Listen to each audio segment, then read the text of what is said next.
Alhamdulillahi ala ihsani wa syukru lahu ala taufiqihi wa amtinani. Asyhadu an la ilaha illallah wahdahu la syarika lahu ta'ziman li sya'ni. Wa asyhadu anna Muhammadan abduhu wa rasuluhu da'ila ridwani. Allahumma salli alaihi wa ala alihi wa ashabihi wa ikhwani. Rekan-rekan sekalian dirahmati Allah Subhanahu wa taala dari berbagai macam daerah ya, dari mancanegara, ada yang masih pagi, ada yang mungkin menjelang berbuka ya, ada yang baru bersahur ya. Alhamdulillah pada kesempatan kali ini kita berkumpul bersama dalam rangka saling mengingatkan untuk mencari keridhaan Allah Subhanahu wa taala. Semoga pertemuan kita diridhai oleh Allah Subhanahu wa taala dan semoga menjadi sebab diampuni dosa-dosa kita dan masukkan kita ke dalam surganya. Amin ya rabbal alamin. Pembahasan kita adalah tentang akhlak-akhlak yang buruk ya. Karena di antara sebab utama yang menyebabkan atau menghalangi seorang masuk surga dan menyebabkan seorang masuk dalam neraka jahanam ya, sebab utama adalah syirik kepada Allah Subhanahu wa taala. Setelah syirik adalah akhlak yang buruk. Makanya kalau kita lihat hadis-hadis yang berkaitan tentang atau nas-nas dalam Al-Qur'an maupun hadis-hadis yang berkaitan tentang penyebab masuk neraka berputar pada dua hal, yaitu syirik kepada Allah dan akhlak yang buruk, berbuat zalim kepada orang lain atau akhlak-akhlak buruk yang lainnya. Maka seorang berusaha membersihkan dirinya, yaitu takhliyah, membersihkan dirinya dari segala bentuk akhlak yang buruk ya. Dan tentu kita kalau ingin bersih dari akhlak yang buruk, kita harus mengenal akhlak-akhlak tersebut apa saja akhlak-akhlak tersebut. Karena betapa sering kita terkena penyakit akhlak yang buruk tersebut tanpa kita sadari. Ternyata kita terjangkiti penyakit akhlak yang buruk tersebut. Dengan mengenal jenis-jenis penyakit tadi, kita bisa mendeteksi diri kita. Oh, ternyata kita masih berpenyakit. Ketika kita melakukan scan terhadap hati kita, kita akan tahu bahwasanya ternyata masih banyak penyakit hati kita dan masih banyak perilaku kita yang ternyata dimasukkan dalam klasifikasi akhlak yang buruk. Al-Hafidz Ibnu Hajar rahimahullahu taala dalam Kitabul Jami' ya, beliau menyebutkan ada sekitar 37 hadis tentang akhlak yang buruk. Ini menunjukkan bahwasanya masing-masing hadis menjelaskan tentang akhlak yang buruk. Berarti banyak akhlak yang buruk yang harus kita jauhi, Tentunya kita akan bisa menyampaikan yang dimudahkan oleh Allah Subhanahu wa taala. Baik, ikhwan dan akhwat yang dirahmati Allah Subhanahu wa taala, kita masuk pada bab yaitu tarhib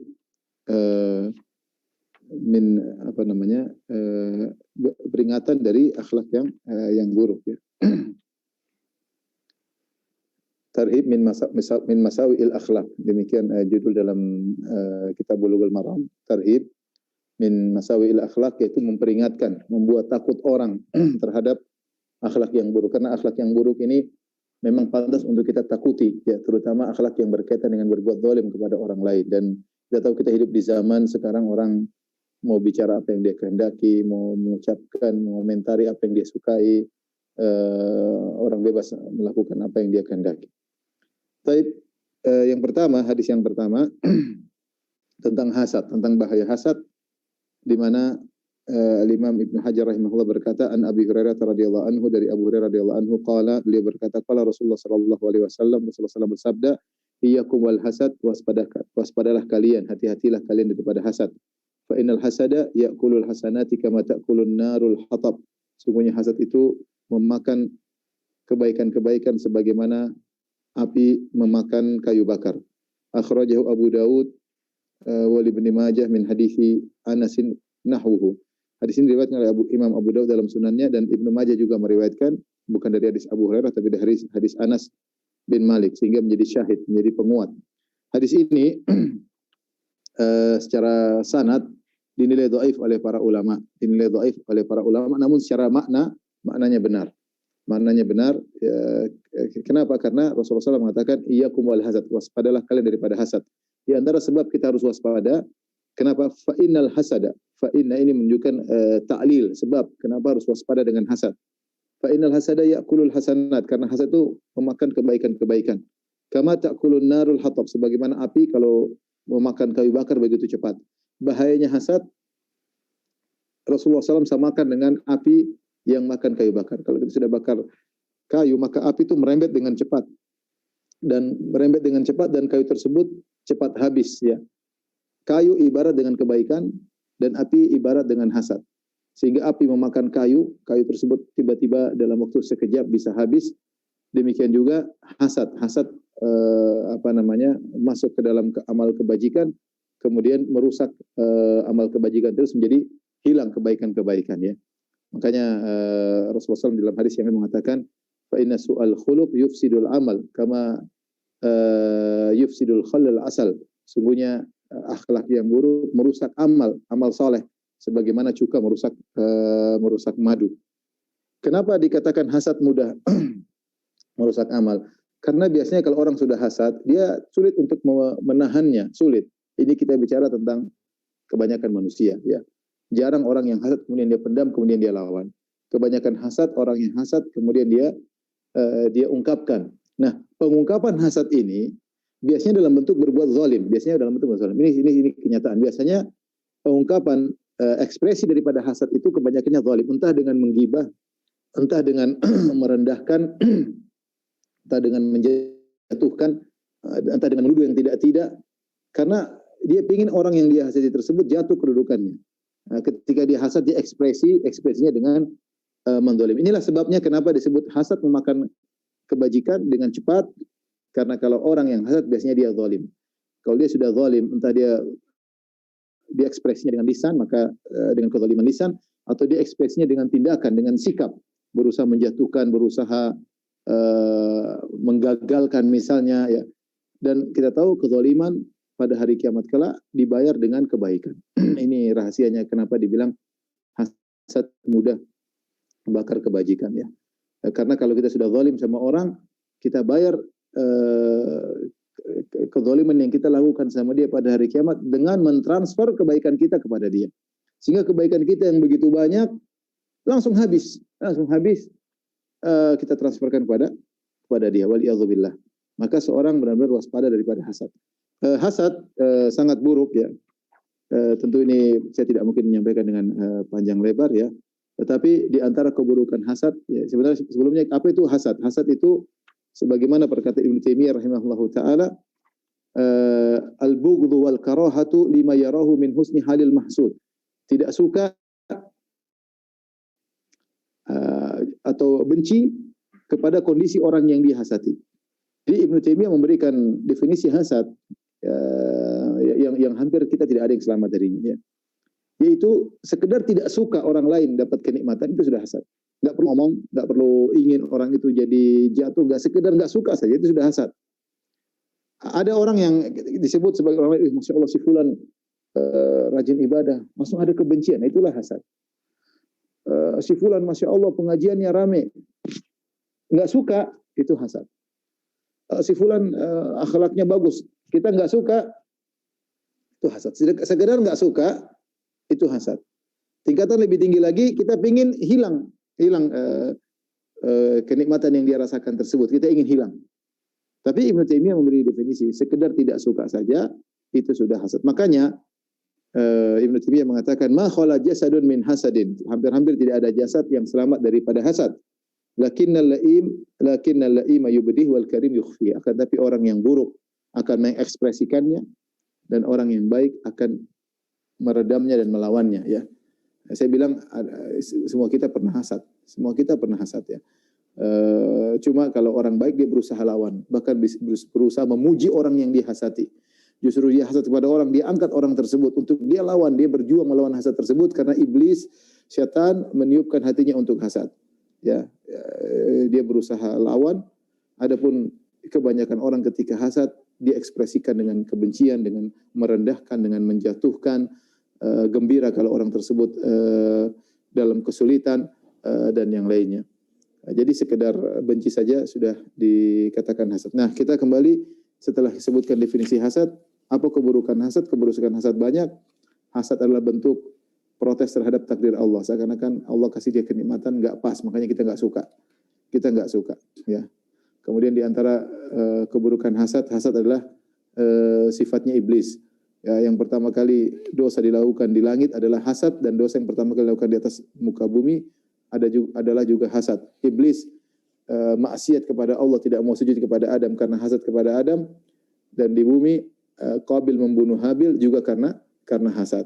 Ya, jadi ini adalah sifat iblis, dan juga dosa pertama kali di langit dan dosa pertama kali di bumi. Di antara keburukannya hasad adalah sifatnya orang-orang Yahudi. Hasadan min indi anfusihim. Kata Allah, mereka hasad kepada Nabi Muhammad SAW karena Nabi Muhammad adalah seorang rasul dari bangsa Arab. Sementara mereka maunya rasul terakhir dari Bani Israel, dari Yahudi. Ternyata tidak. Ternyata dari bangsa Arab, maka mereka pun hasad. Di antara keburukan hasad akan menghabiskan amal soleh yang kita kerjakan. Karena kebanyakan orang hasad, dia akan zalim. Kalau dia sudah zalim, dia akan menzalimi orang yang dihasati, sehingga dia akan mentransfer kebaikan-kebaikannya kepada orang yang dihasati tersebut. Kemudian di antara keburukan hasad adalah sungguhnya orang yang hasad hanya pada dasarnya sebelum dia menzalimi orang dihasati, dia menzalimi dirinya sendiri. Dia menyiksa dirinya sendiri. Orang hasad orang tersiksa. Orang yang tersiksa, ya. Karena orang senang dia kok susah. Orang senang, semakin senang orang yang dihasati, dia semakin menderita. Sehingga dia menyiksa dirinya sendiri. Taib, bagaimana cara kita melawan hasad? Ya, melawan hasad tadi adalah pertama, ikhwan dan akhwat yang dirahmati Allah Subhanahu wa taala, husnudzon kepada Allah, bahwasanya apa Allah yang takdirkan kepada kita itu adalah yang memang bisa kita jalankan, ya. Bisa kita jalankan. Apa yang Allah berikan kepada kita itu yang terbaik bagi kita. Kita yakin demikian. Husnudzon kepada Allah Subhanahu wa taala. Misalnya, saya kok tidak setampan dia, ya misalnya. Kenapa saya tidak secantik dia? Ya sudah, kita pasti ada hikmah di balik ini semua. Kenapa saya tidak sekaya dia? Kita pasti ada hikmah. Mungkin kalau saya kaya, saya belum tentu bisa bersyukur. Kalau saya tampan, mungkin saya jadi anak nakal. Kalau saya cantik, mungkin saya jadi artis yang buka aurat di sana sini. Banyak hal. Jadi kita husnudzon, ya sudah. Ridha dengan pemberian Allah Subhanahu wa taala yang Allah berikan kepada kita, ya. Semakin besar banyak nikmat yang kita dapatkan, semakin besar konsekuensinya. Ini diantaranya husnudzon kepada Allah Subhanahu wa taala, bahwa di balik apa yang Allah berikan kepada kita ini adalah nikmat yang luar biasa, yang ada keterbaikan yang bisa kita peroleh dari apa yang Allah takdirkan kepada kita, ya. Al khair khiratullah, yang terbaik adalah pilihan Allah Subhanahu wa taala. Ini yang pertama. Yang kedua, tadi kita renungkan, seandainya kita di posisi orang yang kita hasati, kita belum tentu bisa menjadi hamba yang bersyukur. Benar. Kalau kita dalam posisi orang tersebut, misalnya seorang dai, satunya dai salehnya terkenal banget.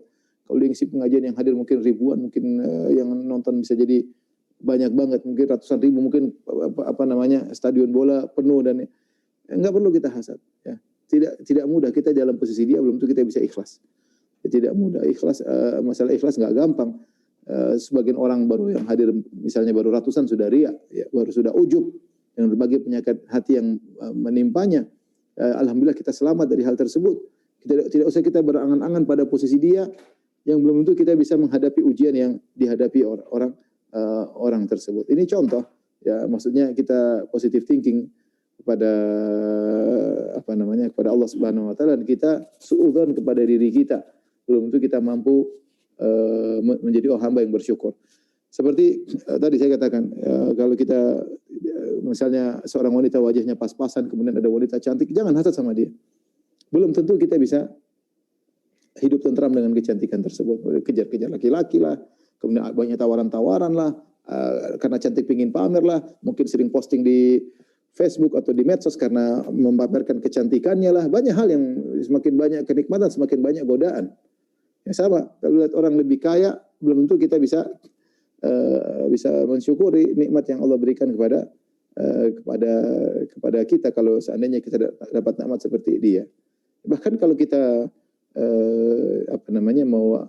mau jujur, terkadang apa yang Allah berikan kepada kita sudah nikmat luar biasa. Saya bandingkan seperti contoh sederhana antara orang yang mungkin ekonominya pas-pasan dibandingkan dengan seorang misalnya kaya raya yang memiliki perusahaan besar dengan mungkin puluhan ribu pekerja. Kalau dia tidak menjadi hamba yang bersyukur, belum tentu dia bisa tidur nyaman. Ya. Kita mungkin yang pas-pasan, ya sudah habis makan, kemudian nggak banyak pikiran, tidur selesai. Dia mikir perusahaannya dia pikirkan gimana bisa berlanjut, bagaimana mengembangkan perusahaannya, terus bagaimana memikirkan persaingan, bagaimana memikirkan pajak, banyak yang dipikirkan, banyak benar. Kalau nggak percaya coba ketemu dengan orang-orang, mungkin kita aja jarang duduk sama orang-orang yang orang-orang apa namanya ekonom atau bisnis besar. Mereka banyak pikiran. Antum mungkin pulang ke rumah langsung bisa tidur, nikmat luar biasa. Oh, mereka belum tentu. Terkadang kita dapati seorang yang miskin yang dia memiliki qanaah, dia tidak hasad sama siapapun. Kita tanya gimana kondisi? Alhamdulillah, dia senyum, baca Quran, sholat, pergi ke masjid, pulang tidur selesai, besok menjalani kegiatan baru hari berikutnya. Tapi dia datang kepada misalnya seorang yang kaya raya, kalau kita tanya gimana kondisi sekarang, wah mulai sekarang ekonomi lagi parah, mungkin celah pemerintah sih parah, semua, wah seakan-akan dia sedang berada dalam kehidupan yang sangat sempit, padahal dia kaya raya, rumah mewah, mobil mewah, tabungan banyak. Tapi begitulah ya. Makanya belum tentu kalau kita dalam posisi dia, belum tentu kita bahagia sebagaimana yang kita rasakan sekarang. Jangan kita bicara lagi tentang orang hasad sama artis, ngapain artis emang hidup, belum tentu bahagia. Jadi maksud saya seorang mensyukuri apa yang Allah berikan kepada dia. Kalau dia di posisi orang yang dia hasati, belum tentu dia bisa mensyukuri Allah Subhanahu wa taala, bisa jadi dia semakin melakukan banyak kemaksiatan. Kemudian yang berikutnya, agar dia bisa terhindar dari hasad, bahwasanya dia hasad seperti hasad apapun tidak akan merubah kondisi. Apakah hasadnya bisa merubah kondisi? Jawabannya tidak. Ada misalnya seorang wanita kurang cantik, hasad sama wanita yang cantik. Dia hasad, jengkel, dengki. Terus apakah wanita yang cantik tadi berubah jadi jelek kemudian pindah kecantiknya kepada dia? Jawabannya tidak. Dia tetap aja begitu, yang jadi tetap aja cantik. Itu percuma kalau begitu. Kita hasad kepada orang yang mungkin dia pandai berorasi ketika berceramah. Misalnya saya dai, saya hasad sama dai yang lain yang mungkin pandai ceramah, pandai hafalannya banyak. Terus kalau saya hasad, terus gimana? Apakah kecerdasan dia pindah ke saya, hafalan dia pindah ke saya? Kan tidak. Kalau gitu buat apa kita menyiksa diri? Loh, tidak akan merubah kecuali kalau saya hasad kemudian saya jadi pintar jadi bodoh. Oke lah, ada manfaatnya hasad tersebut. Kenyataannya tidak ada manfaatnya. Kalau gitu buat apa kita hasad? Enggak usah hasad. Kita lihat, nikmati apa yang ada, tidur nyaman, ya. Enggak usah lihat ke sana kemari, ya. Nikmati apa yang Allah berikan kepada kita.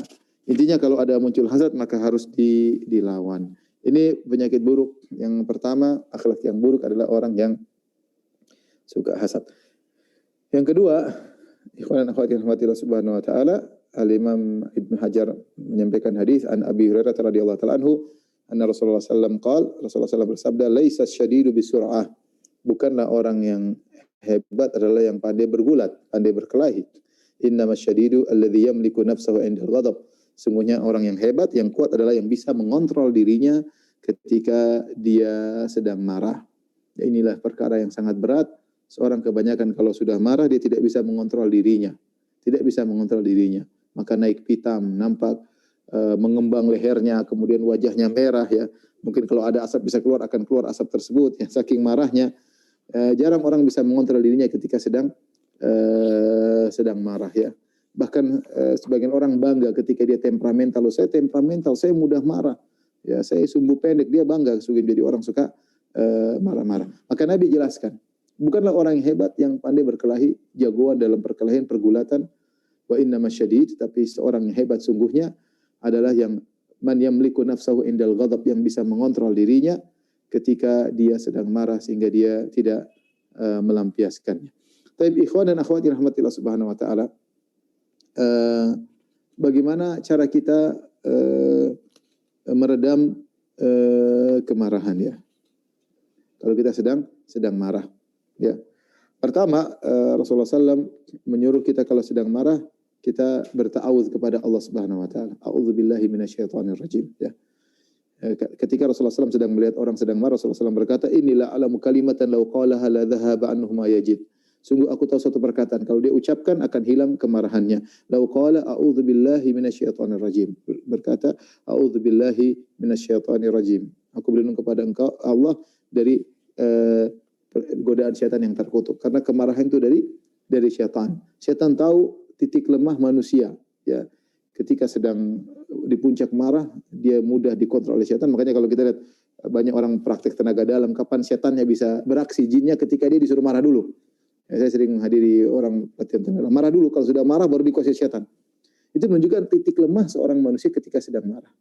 Sedang naik pitam, dia sedang lemah-lemahnya, mudah sekali, dan itu disukai oleh setan.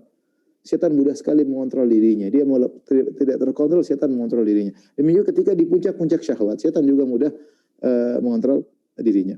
Maka seorang harus sadar bahwasanya marahnya dari setan. Maka agar dia bisa reda, dia harus ingat ini kemarahan dari ini kesenangan setan. Saya harus melawan setan. Maka dia bilang a'udzubillahi minasyaitonirrajim. Ini tips yang pertama. Yang kedua, kalau sedang marah berwudu. Kata Nabi SAW, innal ghadab minasyaitan. Sungguhnya kemarahan dari syaitan. Wa inna syaitan khuliqa minan nar. Dan syaitan tercipta dari api. Wa inna ma tudfa'un nar bil ma'. Sungguhnya api dimatikan dengan air.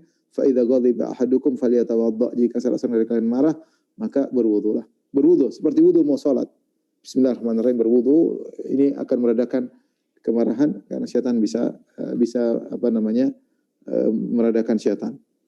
Kemudian juga merubah posisi. Kalau seorang sedang berdiri, falyaqud. Ya, kalau kata Nabi, kalau salah seorang kalian sedang marah dan dia berdiri, maka duduklah. Jika belum hilang kemarahannya, falyattaji', maka dia berbaring. Berbaring di bawah.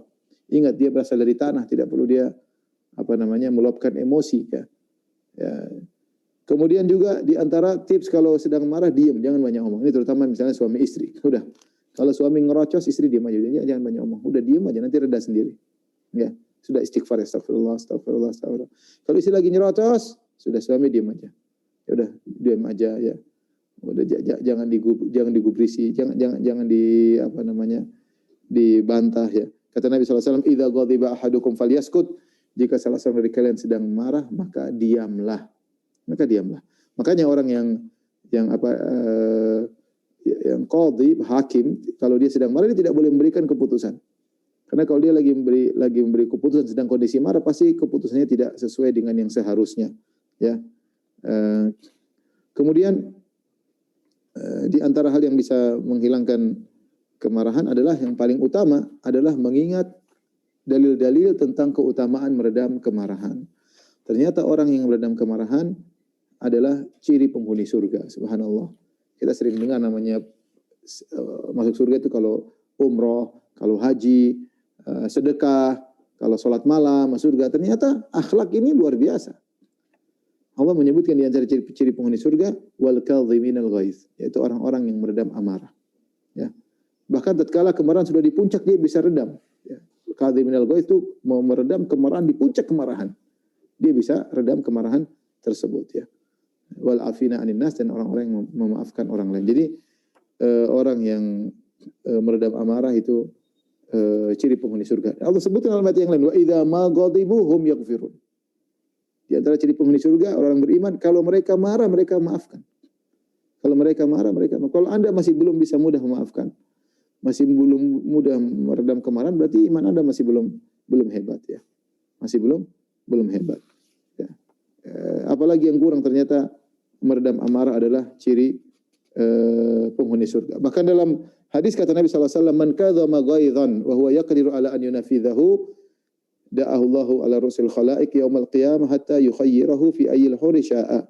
Barang siapa yang meredam amarah padahal dia mampu untuk melampiaskannya, Allah akan manggil dia pada hari kiamat, ya, di hadapan seluruh makhluk sampai Allah suruh dia pilih bidadari mana yang dia sukai, ya.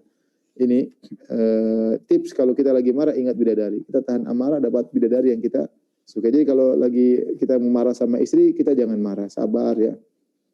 Sabar, ingat. Kalau kita nggak marah sama istri, insya Allah dikasih bidadari oleh Allah Subhanahu wa Ta'ala. Bahkan bidadarinya kita boleh milih, disuruh milih oleh Allah bidadari tersebut, ya. Dengan demikian mudah-mudahan kita bisa meredam amarah. Indah perkataan seorang salaf, al-ghadabu awwaluhu junun wa akhiruhu nadam. Marah itu awalnya adalah kegilaan dan akhirnya adalah penyesalan. Ini harus kita ingat-ingat, ya. Al-ghadab awwaluhu junun wa akhiruhu nadam. Marah itu awalnya kegilaan. Orang udah marah kayak orang gila. Dia orang tadinya bijak seperti orang anak kecil, ya. Tadinya pelajar jadi kayak anak kecil, ya. Jadi kayak orang gila, ya. Karena dia tidak bisa mengontrol dirinya, ngomong ngawur, melakukan tindakan yang ngawur. Seadanya kalau disoting terus kayak orang gila, ya. akhiruhu nadam. Ujungnya hanyalah penyesalan. Ujungnya hanyalah penyesalan. Entah dia hancurin ini, entah dia cerai istrinya, entah dia ucapkan kata-kata kasar yang menusuk hati seorang. Nanti dia menyesal biasanya. Kadang dia membentak anaknya berlebihan, terkadang dia membentak istrinya berlebihan, terkadang dia ngamuk sama suaminya. Akhirnya menyesal. Kebanyakan orang marah demikian. Maka marah adalah akhlak yang buruk, suka marah. Seorang berusaha jadi orang yang penyabar. Tapi hadis yang ketiga, kita masih ada 37 hadis ya, masih baru hadis ketiga. Di antara akhlak yang buruk ini sangat berbahaya adalah berbuat zalim kepada orang lain. Berbuat zalim kepada orang lain. An Abdullah bin Umar radhiyallahu ta'ala anhuma, dari Ibnu Umar radhiyallahu ta'ala anhuma, ani Nabi sallallahu alaihi wasallam, dari Nabi sallallahu alaihi wasallam, Rasulullah SAW bersabda, "Az-zulmu dzulumatun yaumal qiyamah." Kezaliman adalah kegelapan yang bertumpuk-tumpuk pada hari kiamat kelak. Hadis riwayat Bukhari dan Muslim. Kata Rasulullah SAW, "Az-zulmu dzulumatun yaumal qiyamah." Kezaliman adalah kegelapan yang bertumpuk-tumpuk pada hari kiamat kelak. Apa yang dimaksud dengan kegelapan yang bertumpuk-tumpuk? Ada dua tafsiran di kalangan para ahli tafsir, ahli hadis. Zulumat di sini pertama ditafsirkan secara zahirnya, kegelapan. Kegelapan yang bertumpuk-tumpuk. Karena kita di hari akhirat kita disuruh melewati sirat.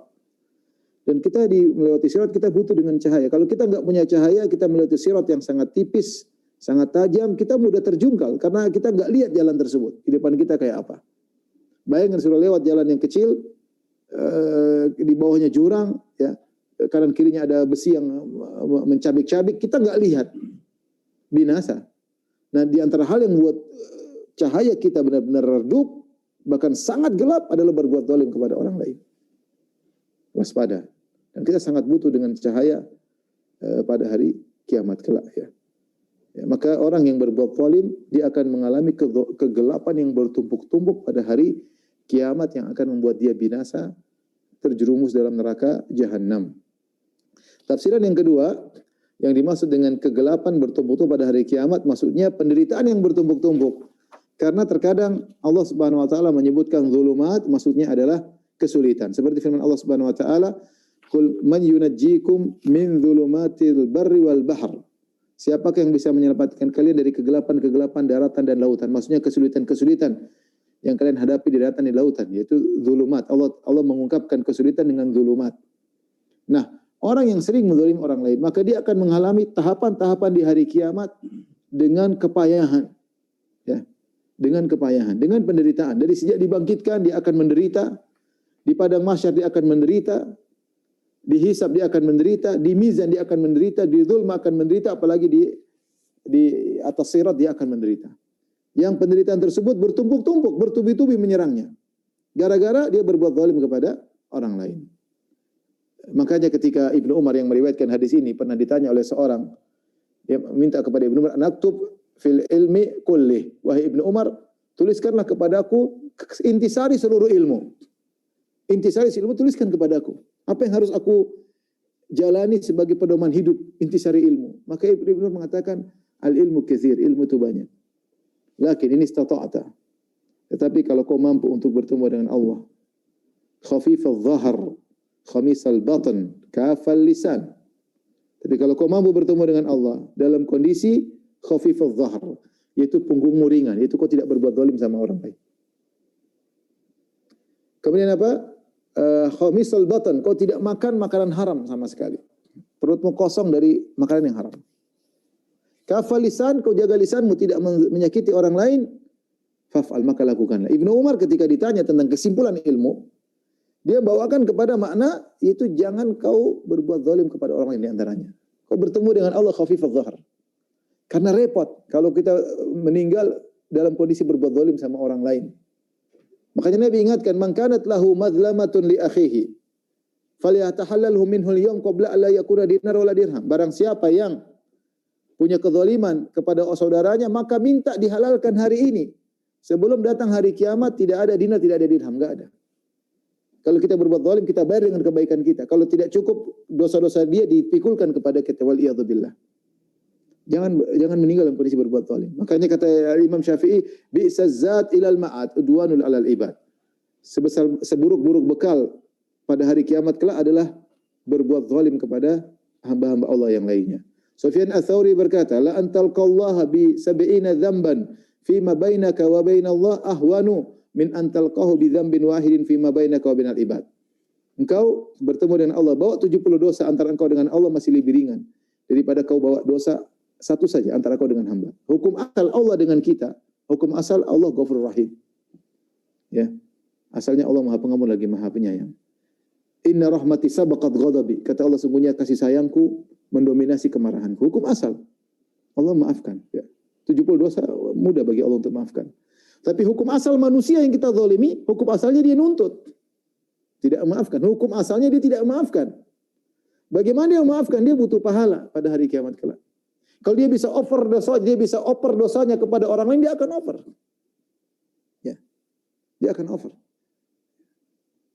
Bahkan kalau dia bisa offer kepada orang tuanya, kepada anaknya, dia lakukan. Dia ingin selamat. Yawaddul mujrimu law yaftadi yawma idzin bi bani wa sahibatihi wa akhi wa fasilatihi allati tu'wi wa man fil ardi jami'an thumma yunji. Orang yang mujrim pada pendosa pada hari tersebut ingin menebus dirinya meskipun dengan anaknya, meskipun dengan istrinya, meskipun dengan bapaknya, meskipun dengan ibunya, meskipun dengan kakak-kakaknya, meskipun dengan seluruh kabilahnya, meskipun seluruh manusia, semuanya masuk neraka, yang penting selamat, enggak apa-apa. Saking mengerikannya hari tersebut. Ya, saking mengerikannya hari tersebut. Jadi Anda jangan bayangkan ada orang di akhirat kemudian, oh saya maafkan. Enggak, dia ingin ngambil pahalamu. Kalau dia bisa store dosanya, dia storekan. Maka jangan berbuat zalim sama orang lain. Cek-cek diri kita. Hati-hati apa yang kita ucapkan. Komentar hati-hati. Jangan nyelikiti hati orang lain. Ucapkan hak. Apa kalau ucapkan hak sampaikan. Orang marah nggak ada masalah. Kebenaran sampaikan dengan cara yang baik. Ya. Tapi Anda menzalimi orang lain, hati-hati. Waspada. Ya. Waspada. Maka ingat-ingat sekarang diri kita. Siapa yang pernah kita zalimi. Kalau Allah beri taufik kepada kita, kita pasti ingat. Saya pernah ngomongin orang itu begini.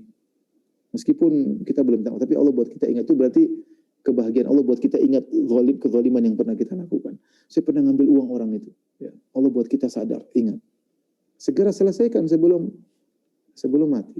Ya, sebelum mati. Karena orang yang berbuat zalim, maka dia akan merasakan kegelapan yang bertumpuk-tumpuk, atau dia akan merasakan penderitaan bertumpuk-tumpuk pada hari kiamat kelak. Waliyadzubillah.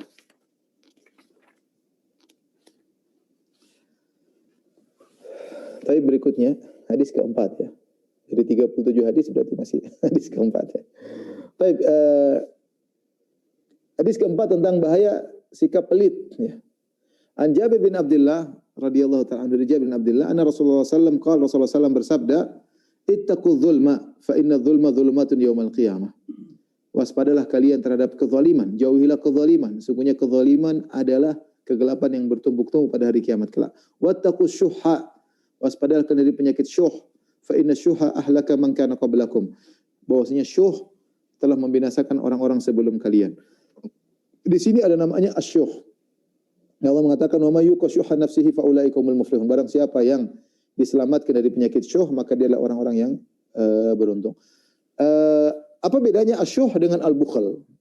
Sebagian ulama mengatakan sama saja, enggak ada bedanya. Asyuh ya bukhl, al-bukhl adalah asyuh itu rasa pelit yang amat parah. Ya, intinya kalau kita bandingkan antara syuh dengan al-bukhl, syuh adalah bukhl yang spesifik. Bukhl yang parah, kebakhilan yang sambil ada tamak kepada harta orang. Ya. Jadi bukan sekedar bakhil tapi tamak. Tamak disertai dengan ketamakan. Ada orang pelit tapi dia enggak tamak. Ada sudah pelit dia tamak. Nah, itu namanya asyuh. Bahkan tamak kepada harta orang lain, ya. Makanya dalam hadis yang tadi Rasulullah mengatakan wattaqus syuh, waspadalah kalian dari penyakit syuh, yaitu kebakhilan yang disertai dengan ketamakan. Fa inna syuha ahlaka man kana qablakum. Karena syuh ini, kebakhilan yang disertai dengan ketamakan, membinasakan orang sebelum kalian. Lanjutan hadis tersebut, hamalahum ala ansafaku dima'ahum wastahallu maharimahum. Rasa syuh ini yang pelit disertai dengan tamak menjadikan mereka bisa menumpahkan darah dan bisa menghalalkan perkara-perkara yang haram, ya. Saking tamaknya bisa menumpahkan darah orang lain, saking tamaknya bisa melakukan praktek-praktek transaksi haram, tidak perlu, yang penting dapat duit. Ikhwan dan akhwat yang dirahmati Allah Subhanahu wa taala, kebakhilan adalah akhlak yang buruk dengan kesepakatan seluruh manusia. Ya, seluruh manusia enggak suka namanya kebakhilan. Bahkan orang bakhil pun tidak suka kalau dibakhili oleh orang pelit. Kalau lihat orang pelit dia enggak suka, meskipun dia sendiri pelit, ya. Ya, maka Islam datang dalam banyak dalil mengingatkan tentang bahaya pelit, ya. Dan pelit ada dua, ya. Pelit ada dua. Pelit yang biasa adalah pelit terhadap orang lain. Ini kebiasaan orang pelit sama orang lain. Saya yang cari harta, saya yang nikmati, ngapain saya kasih orang? Ini kebanyakan orang pelit seperti itu. Pelit terhadap orang lain. Tapi sama dia enggak. Dia royal sama dirinya. Dia beli barang mewah, mungkin dia makan enak, tapi dia pelit sama orang. Ini banyak orang seperti itu, ya. Tapi yang lebih parah adalah kebakhilan yang tingkatan paling tinggi, pelit terhadap diri sendiri. Pelit terhadap diri sendiri. Ini yang lebih parah.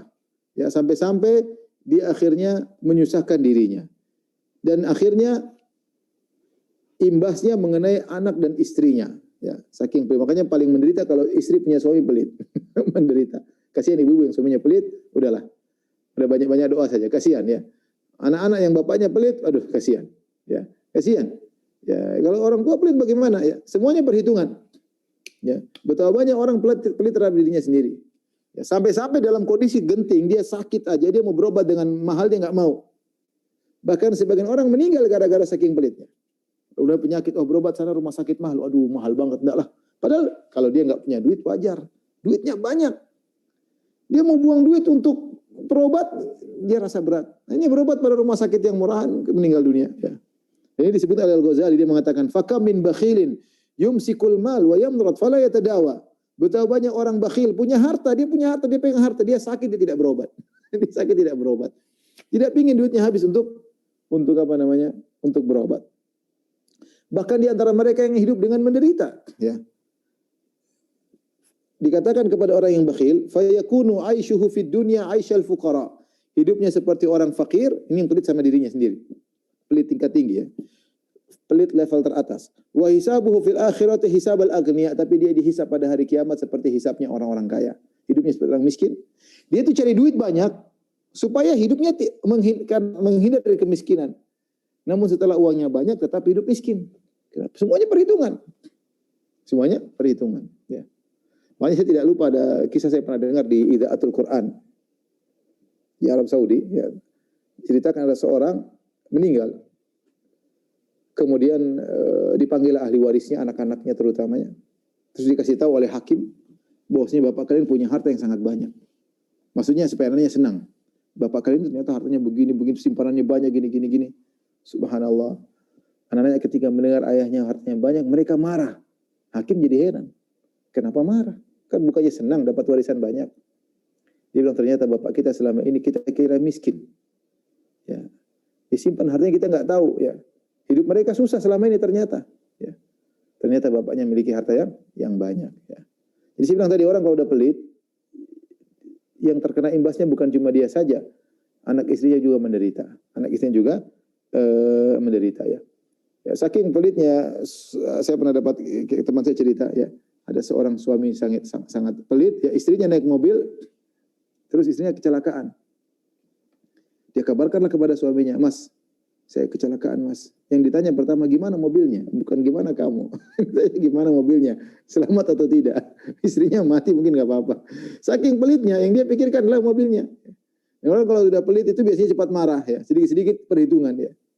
Ada ini pecah sedikit, ini kok bisa pecah, pembantunya dia ngamuk-ngamukin. Kayaknya ini barang mahal, lalu barang murah.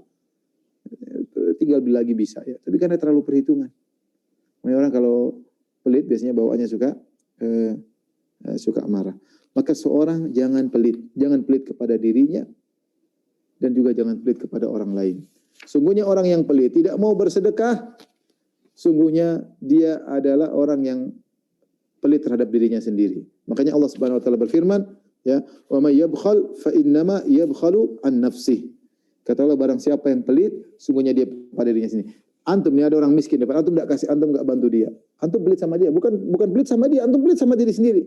Coba kalau antum kasih bantuan sama orang susah ini, sama kerabat miskin, Antum kasih bantuan. Yang beruntung siapa? Antum. Antum kasih bantuan, dia mungkin senang sebentar, tapi antum akan mendapat kesenangan abadi. Bayangkan uang tersebut menjadi amal soleh bagi antum. Uang tersebut akan menjadi naungan pada hari kiamat di hari yang sangat panas. Ya, kullu mri'in tahta dhilli shadaqati yaumil qiyamah. Setiap orang akan dibawa naungan sedekahnya pada hari kiamat. Semakin banyak sedekah, semakin besar naungan. Ini sedekah akan dilipat gandakan pahalanya oleh Allah pada hari kiamat. Balasannya di surga luar biasa. Jadi yang beruntung siapa? Kita atau dia? Yang beruntung kita. Makanya Allah mengatakan, "Wa may yabkhal", siapa yang pelit? Dia pelit sama dirinya sendiri. Antum pelit sama diri antum sendiri. Kalau antum enggak pelit, sedekah, jangan pelit. Karena itu sedekah untuk diri antum sebenarnya hakikatnya kalau kita melihat secara kenyataan. Ya. Oleh karenanya Ibnu Qayyim menyebutkan Nabi SAW kalau bantu orang, Nabi lebih senang daripada yang dibantu. Nabi lebih senang daripada yang Nabi bantu. Ya. Karena sungguhnya seorang berbuat ihsan kepada orang lain, dia berbuat ihsan kepada dirinya. Belum lagi kalau Allah tambah rezekinya. Mana qasas shadaqatu min mal? Sedekah tidak akan mengurangi harta. Demi Allah, saya ketemu dengan kawan-kawan yang mereka rajin sedekah, harta mereka semakin banyak. Allah jaga mereka. Ya, Allah jaga mereka. Allah jaga ekonomi mereka. Ya. Mereka bersedekah karena Allah Subhanahu wa Ta'ala. Jadi ikhwan, jangan jadi orang pelit, apalagi pelit sama diri sendiri. Akhirnya kasihan istri menderita, anak-anak sendiri menderita, uang datang dan pergi. Uang datang dan pergi. Pergi nanti datang lagi. Pergi nanti datang lagi. Taib, gimana moderator? Kita buka tanya jawab. Karena di Jakarta Timur nggak lama lagi akan ada sholat asar ya. Dan habis sholat asar tidak lama lagi akan ada buka puasa. Jadi kita buka tanya jawab aja. Mungkin teman-teman ada yang bertanya. Mohon maaf kita baru dapat 4 hadis. Ya mau dicepat-cepatin juga nggak bisa ya. Silakan kalau yang bertanya. Wallahu a'lam bishawab. Baik, di sini udah ada cukup banyak pertanyaan Ustaz, masuk dari 8 negara dan juga pertanyaan umum. Ini kita bacakan dulu pertanyaan pertama dari saudari dari Ibnu Hadi. Ustadz, ketika kita lupa dengan akhlak buruk kita terhadap orang lain, saat itu mungkin memang sengaja. Cara bertobatnya bagaimana ya Ustadz? Karena orang bersangkutan sudah sulit ditemui dan jumlahnya juga banyak Ustadz. Karena pastinya kita lupa akan akhlak buruk kita yang sudah pernah dilakukan. Selama kita masih tahu orang yang kita pernah zalimi, yang pernah kita sakiti, kita harus berusaha minta dihalalkan darinya. Berusaha semaksimal mungkin. Dan orang tuh mudah, saya bilang orang-orang tuh banyak orang masih baik. Kita datang, kita merendah sedikit, kita senyumin, kita kasih hadiah, dia mudah memaafkan. Betapa banyak orang kita sakiti hati dia, ya. Kita hanya kasih kebaikan sedikit, dia langsung memaafkan. Tidak semua orang pendendam. Apalagi kita orang Indonesia. Indonesia bukan orang pendendam. Orang Indonesia itu biasanya mudah memaafkan. Yang penting yang sampeannya harus ngalah dikit, jangan angkuh ya. Jadi maksud saya kita coba dulu kalau kita masih ingat orang tersebut yang kita pernah sakiti, pernah kita zalimi, kita datangi baik-baik, kita menunjukkan penghormatan kepada dia, kita bawa hadiah. Maaf selama ini saya pernah, yang penting impas, sudah selesai, lega banget. Kalau kita sudah minta maaf itu lega, rasanya lega banget. Sudah masalah hari akhirat sudah impas. Ngapain kita ikuti ego kita? Ngapain kita ikuti pekeu bikin kita celaka. Malu minta maaf sama dia, celaka kita nanti hari kiamat. Merasa kita mau minta maaf, kita merasa rendah. Ente ikut makan tuh ego ente. Makan itu ente sok ente nanti masuk neraka. Ya. Udah kalau bisa ingat orang kita pernah kita zalimi, kita datang minta maaf. Minta maaf. Tapi kalau kita ternyata sudah tidak bisa kenal dia lagi, entah di mana orangnya, entah kita mau hubungi siapa, saat itu kita serahkan kepada Allah. Ya Allah, saya sudah tidak mampu, tidak bisa ketemu dia lagi. Atau saya sudah ketemu dia tolak terus, saya sudah berusaha beri hadiah, dia buang hadiah saya. Serahkan kepada Allah, mudah-mudahan Allah maafkan kita. Allah alam bisawab. Oke, selanjutnya kami persilakan dari teman-teman Jerman mengaji. Jika ada pertanyaan silakan dibacakan oleh co-host. Baik, bismillahirrahmanirrahim. Ada satu pertanyaan yang masuk kami, Ustadz. Sebenarnya pertanyaan tidak ada kaitannya dengan kajian hari ini, cuman lumayan penting untuk diajukan. Assalamualaikum Ustadz Firanda. Saya Gena, ibu beranak 2, saat ini domisili di Finlandia, menemani suami studi dan saat ini lanjut kerja di sini. Qadarullah karena pandemi kami belum bisa hijrah ke negara muslim, walaupun suami sudah melamar kerja ratusan aplikasi, tapi belum ada panggilan kerja sampai sekarang. Afwan, pertanyaan saya tidak ada kaitannya dengan tema kajian, namun masih berkaitan dengan Ramadan. Saat ini usia anak pertama kami 10 tahun dan kebijakan pemerintah Finlandia melarang anak usia 15 tahun ke bawah untuk berpuasa. Mohon nasihatnya Ustadz, apakah sebaiknya kami hijrah ke Indonesia di sikon saat ini dan walaupun belum dapat pekerjaan? Atau lebih baik kami menunggu di sini hingga mendapat pekerjaan di negara muslim, atau sebaiknya bagaimana Ustadz? Jazakumullah khairan atas waktunya. Wallah alam bisawab ya, kalau sampai ada larangan anak-anak tidak boleh berpuasa ya. Apa pertimbangannya saya juga tidak tahu ya. Kalau pertimbangannya hanya kebencian kepada Islam ya, pertimbangannya kebencian kepada Islam, maka tidak ada kebaikan kita tinggal di negara yang seperti itu. Inna ardullahi wasi'ah, bumi Allah luas ya. Maka seorang jangan menetap di negara yang nampak permusuhan dan apalagi menghalangi kita untuk beribadah. Anak-anak butuh latihan, anak-anak perlu merasakan namanya Ramadan, apalagi sudah 10 tahun, apalagi sudah mereka kuat untuk berpuasa ya. Kita, namanya sunnah kita untuk melatih anak-anak untuk berpuasa meskipun mereka belum balik ya. Saya tidak tahu ya, tapi kalau saya dalam posisi Anda, posisi antum atau posisi antuna, saya akan meninggalkan negara tersebut ya. Negara tersebut insya Allah rezeki Allah luas ya. Dan man taraka syai'an lillah awadallahu khairan minhu. Barang siapa meninggalkan sesuatu karena Allah, maka Allah akan mengganti yang lebih baik. Tapi ingat, kalau ingin meninggalkan benar-benar karena Allah, bukan karena omongan orang, bukan karena takut dibilang macam-macam. Benar-benar meninggalkan tekad ya, karena Allah, berdoa kepada Allah, aku meninggalkan negeri ini karena menghalangi untuk beribadah atau menghalangi anak-anak untuk beribadah. Wallahu a'lam bishawab. Baik, terima kasih Ustadz. Pertanyaan selanjutnya dari Myanmar, silahkan Pak Aslam untuk membacakan pertanyaannya. Assalamualaikum Ustadz, ada pertanyaan dari Myanmar. Mana yang lebih tepat, bahwa kita menutup kekurangan-kekurangan ibadah kita dengan berakhlak yang baik, ataukah kita menutup keburukan akhlak kita dengan ibadah-ibadah yang lebih baik? Terima kasih Ustaz. Yang perlu akhlak yang buruk harus kita jauhi ya. Kita jauhi ya dengan menghiasi diri dengan akhlak yang baik ya. Insya Allah kalau kita berakhlak baik, niscaya akhlak buruk akan berkurang. Pelit jadi dermawan misalnya, suka emosi jadi penyabar misalnya ya. Harus kita berusaha akhlak yang buruk tersebut kita rubah kepada akhlak yang baik, dan itu sebenarnya hal yang dimungkinkan. Semuanya butuh perjuangan. Maka tidak benar kata orang, saya memang begini kok dari sananya. Enggak, itu enggak benar ya. Nabi SAW mengatakan, ana zaimun bi baitin fi a'lal jannah liman hassana khuluquhu. Aku menjamin istana di bagian atas surga bagi orang yang memperindah akhlaknya. Bagi orang yang memperindah akhlaknya. Maka akhlak itu bisa muktasab, bisa diusahakan. Kalau asal akhlak tidak bisa diusahakan, buat apa Nabi menyuruh kita berakhlak mulia? Ketika Nabi menyuruh kita berakhlak mulia, berarti seorang bisa merubah akhlaknya dari pelit menjadi dermawan. Bisa. Dia lawan dirinya, dia merubah perangainya dari pelit menjadi dermawan. Dengan perjuangan tentunya, dengan maksa diri untuk bersedekah, dengan sampai akhirnya sedekah tersebut menjadi kebiasaan dia.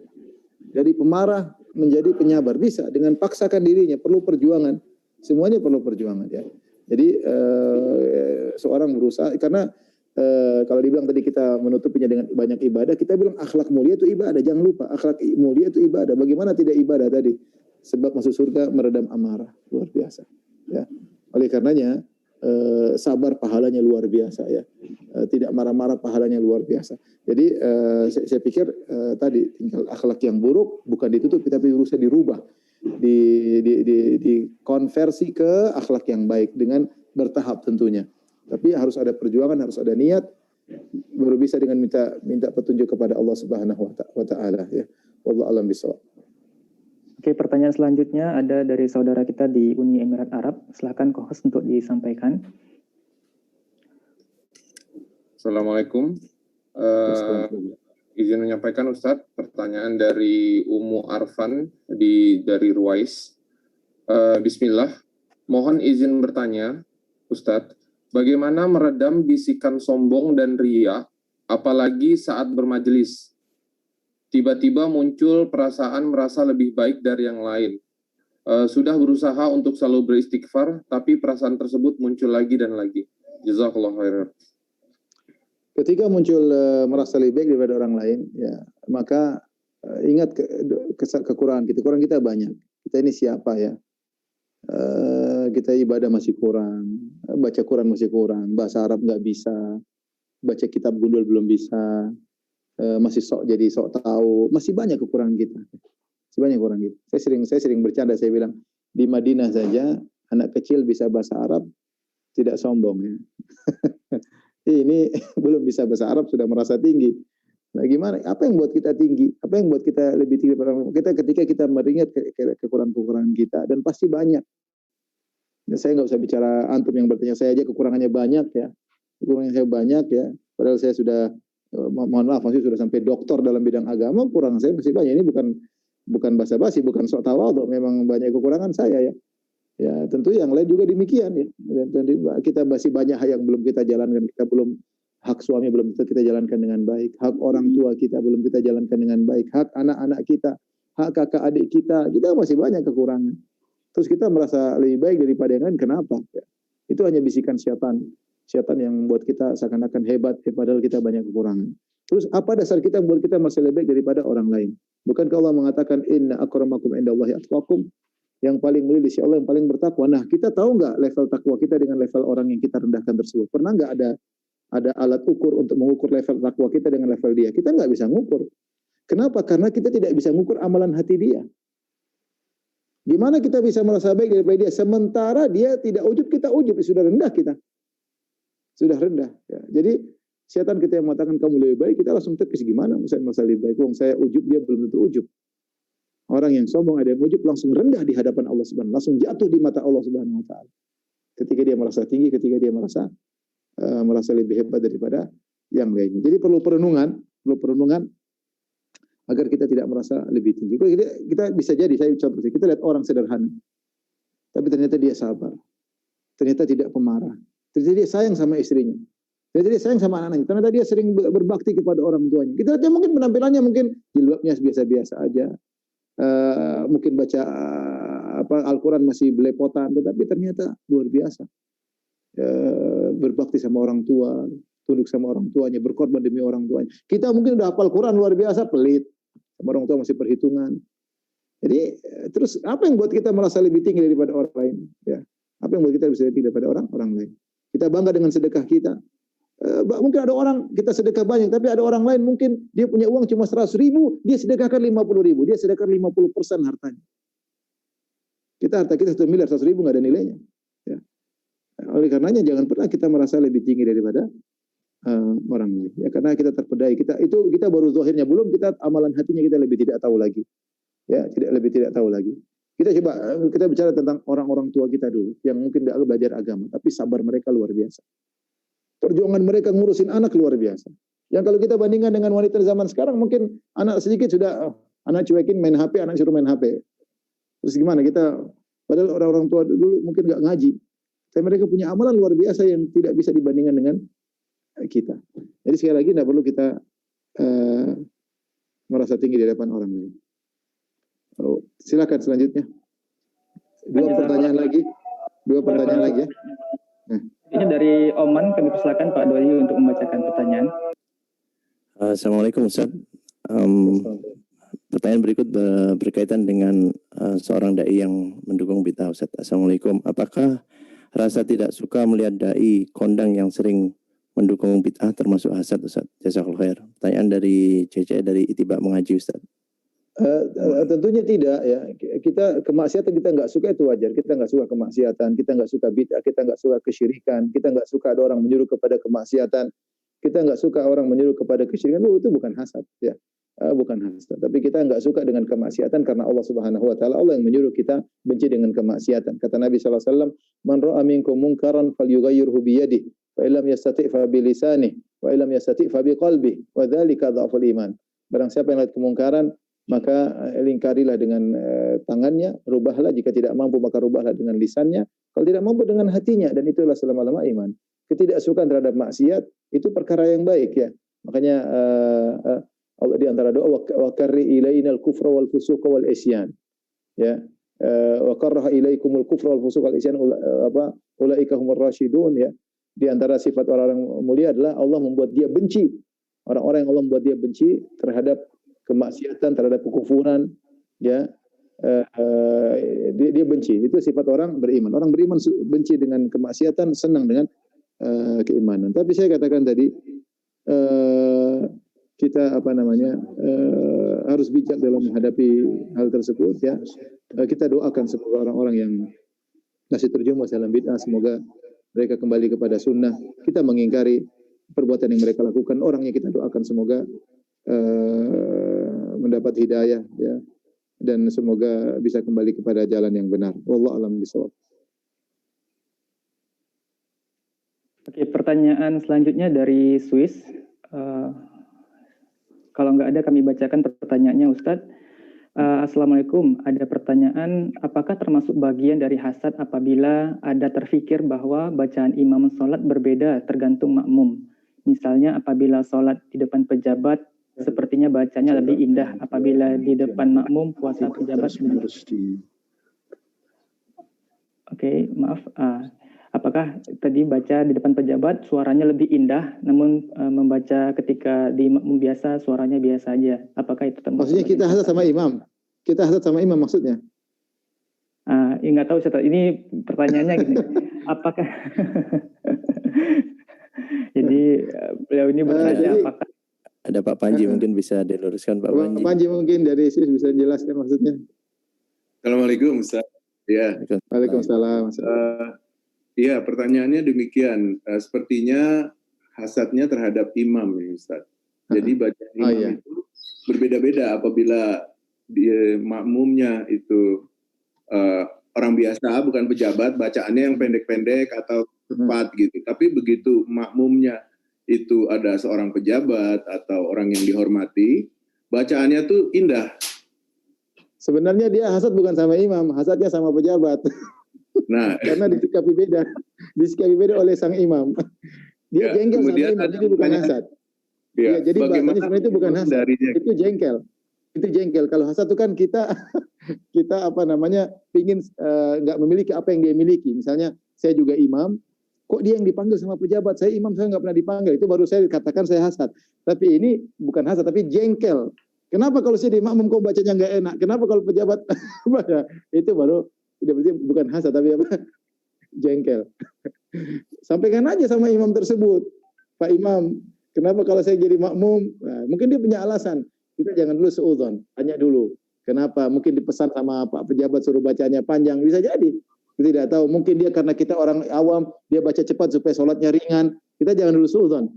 Tanya dulu nggak apa daripada gerundel di belakang. Tanya, Pak Imam, kenapa kalau saya jadi makmum baca cepat, kalau pejabat yang datang bacanya panjang? Nggak ada masalah kita tanya. bisa kalau. Oke dia Pak. Allah barik fiik. Oke, sudah cukup ya Ustaz ya. Atau masih bisa bertanya Ustaz? Dari Belanda terakhir, dari Belanda. Oke, silakan Pak Said untuk membacakan pertanyaannya. Unmute Pak Said. Diminta unmute coba, dikirim, tinggal dipencet.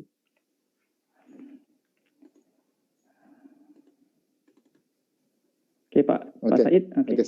Assalamualaikum. Silakan. Ustadz, ini ada salah satu jemaah kita yang bertanya tanpa menyebutkan namanya.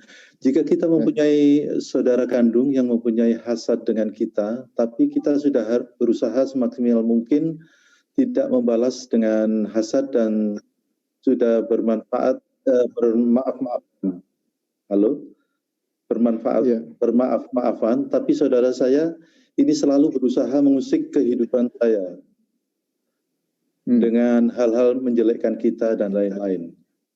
Apakah cara kita menjaga jarak dengan dia dengan tujuan biar kita tidak terus-menerus dia berbuat hasad dan juga hubungan kita biar bisa lebih baik dan juga menghapus dosa-dosa kita dan dia. Jadi menjaga jarak. Saya rasa tidak apa-apa kita menjaga jarak, tapi jangan memutuskan silaturahmi.